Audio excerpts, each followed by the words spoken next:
Hello everybody, Walter Ritte, born and raised on Molokai. I started working in fish ponds in 1995, Aina restoration in 1995.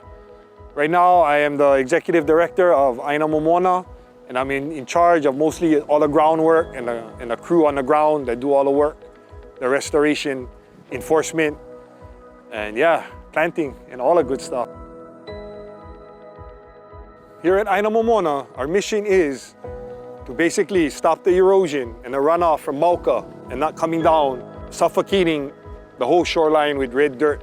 We also want to grow food and have a sustainable food source. The ulu, the bananas, the axis deer, you know, that's the kind of stuff we grow here in order to feed people. We have a citrus grove, so we want to grow citrus. We have mangoes, and it's just to create food, bro, just for have food. If anything, what Lahaina fires and COVID taught us was it's good to have a food source on the island and not rely on the barges. Just trying to make food, bro. Food for the people, food for survival.